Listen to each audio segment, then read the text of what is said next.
And we have a very special guest as well. Senior music writer Steven J. Horowitz at Variety is chatting with us about this new Taylor Swift album. Good morning. Nice to see you, Steven. Can you hear me okay? I can hear you great. How are you? Okay, wonderful. I'm wonderful. I'm going to throw your Zoom up and we can see your handsome face now. So you're with us at this hour. Thank you so much. Your thoughts, if you can, on this new Taylor Swift album? It's been a little bit, right? It's been a hot minute for her. I mean, she's just coming off of the Eras tour, and she put out the Tortured Poets Department last year, and then the Anthology, which was basically another album. So she did take a little bit of a hiatus after the Eras tour, but she's back. She's got a whole new record, and I think that we can expect a lot more from her in the coming months. Okay, that's so interesting. There's that argument of the old Taylor versus the new Taylor. I have to ask, what is your favorite era and version of T Swift? Ooh, that's a tough one. You look nervous. Are you sweating? I am nervous because I don't want to say the wrong thing. No wrong answers. I think the Red era. I mean, that was sort of her pivot into hard pop. And she just really showed what she was capable of doing outside the country space. And she had bangers on there. It was really a fun time to be a Taylor Swift fan. I think it's important to mention, too, that she's kind of evolved. And I think maybe that it made her so interesting to so many different people. Mm-hmm. I liken her maybe to like a Madonna. Like we saw Madonna, early Madonna, and then she kind of grew up and her music did too. Mm-hmm. Although I know Taylor is just an epic marketing queen when it comes to, everything business and music. But she's been able to transcend generations with her music. Oh, totally. And, I really like what Steven said about the Red era, because I also have to agree, when she was first starting off and did mainly country music, I personally didn't listen to her. But once she came out with the Red era, I suddenly was a very big Taylor Swift fan. So great answer, Steven. Steven, what was... I mean... Go ahead. I was gonna say, speaking to what you were saying, we've seen her sort of evolve over time. She really... has always positioned herself as a songwriter first, but we really got a closer look at that as her eras have progressed, particularly with Folklore and Evermore. She just became like this singer-songwriter and focusing so much on the art itself. That's why I'm sort of excited for the next era, because it seems like, I think we can sort of guess that she's heading back towards big pop music. We have little bits of information. She only lets us see as much as she wants. But yeah, it seems like it's heading in that direction. I think it's going to recenter and recalibrate things for her a little bit. I think you're right. And Steven, we do have on our YouTube chat a couple of questions for you. First, from Brandy the Bookworm. She said she loves all the books behind you. Is there one that you like, or something that you learned something that was kind of eye-opening? And what are your thoughts on any of the ones that you see behind you there? Oh, that's a great question. Thanks for asking that. I mean, the one that's on display is probably the best book I've read over the past year or two. I'm a huge hip hop head. Surprise! I like a lot of different things. But Jay Dilla is a producer from Detroit who is no longer with us, but he has sort of reshaped how we hear hip hop, and his understanding of rhythm really changed what hip hop could be during his lifetime. So it's a really great book. It's by Dan Charnas, who is a fellow journalist, and it's so well researched and goes into the history of Detroit. Really learned a lot about not only Detroit, but also the history of Jay Dilla. That's awesome. Michael Lewis with another question here for you, Steven. Can we expect a different sound from Taylor on this album? This is a great question, because this will be the first album, right, that I think she now controls her old music and obviously the new, because it's hers. Yeah, I think we can probably expect more of, like I was saying before, more of a return to pop music, like hard, big beats, that kind of thing.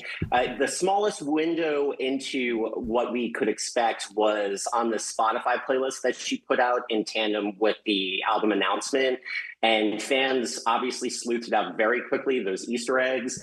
that all the songs that she curated onto that playlist, all 22 of them, were produced by Max Martin and Shellback, who are two titanic pop producers. They've worked with Ariana Grande, I mean, literally everybody. So I think we can expect more pop. It's not going to be the singer-songwriter stuff of the Tortured Poets Department or Folklore or Evermore. I think she's pivoting back. You know, I got to ask you, as somebody who works for Variety, and I mean, you must be living the dream. You love music. You get to write about it. You're talking about it here with us as well. How do you get started in this type of a business, and how do you become successful at it? That is a great question. I started in this industry maybe 18, 17 years ago. The media landscape was very different back then. It's a lot tougher to break into this now, but it's basically about accruing knowledge and figuring out how to apply that to the art of writing. Not only do I do new stuff, but I also do, concert reviews. I just saw Counting Crows last night. Wow. Also, so fun. Also, do you need a +1? I can be your +1. That sounds amazing. I always do need a +1. So, if you're in Los Angeles, come through. But yeah, it's a lot of hard work. It looks like it's living the dream. It's like, I'd say 80% hard work and constantly reporting and keeping an eye out on news and all that stuff and being in the field. And then the 20% is like, I get to chat with artists and I get to go to shows, and that's pretty fun. And take photos and post them on social media. That is so fun. Jealous. That's part of it. I have one more T Swift question for you before we switch gears to our next question topic we have for you. But my last Taylor Swift question is, what is your favorite song of hers? Oh man, there are so many. Speechless. Probably something. I think it's a toss-up between 22 and I Knew You Were Trouble. It's just those songs had such a specific, significance for me when they came out. It really just hit at the right time. Everybody has a different Taylor Swift favorite song. I mean, there's no wrong answer, but those are the two that sort of stand out to me. Okay. I love that. Great answer. It is a great answer. You're right, Bella. All right, let's move on to this topic if we can with you. Let's talk about Beyonce adds a Primetime Emmy to her resume. She won the award for Outstanding Costumes for Variety, Nonfiction or Reality Programming. And the award, of course, was talking about, as you know, Beyonce Bowl Netflix special. So she's also up for Outstanding Directing for a Variety Special and Outstanding Variety Special. But the winners for those won't be released or announced until September the 14th or so. Your thoughts on Beyonce and maybe the transition she made? She kind of turned a lot of heads, and some people, I think, were challenged to accept the fact that she was a country artist or not. I mean, and now she's winning these awards. Yeah, particularly the country institution had a little bit of a hard time with that pivot. Yeah, I mean, Beyonce is Beyonce. I went to the Cowboy Carter tour twice when it was in Los Angeles. She's just that good. I think that album really showed us that, when she puts everything into it, which she always does, she does it excellently and flawlessly, and she makes perfection look easy, which it never is, but she manages to present it in that way. And I think her winning this Emmy is a really good sign for where she may be heading when the other awards are announced. It was a total surprise when she won Album of the Year at the Grammys for an album that admittedly is not the easiest album to get into compared to something like Renaissance, which was a dance record, a lot more accessible. And Cowboy Carter was this pivot into country, and not necessarily hard country, but Americana and folk. And, there were splashes of hip hop. She really sort of made this tapestry of all these different genres and housed it under the country umbrella. So I think it's a really amazing feat for her to find success in country when she really hasn't been in that space at all, for with a few exceptions, for her entire career. I think it's interesting too, because she is such an entertainer.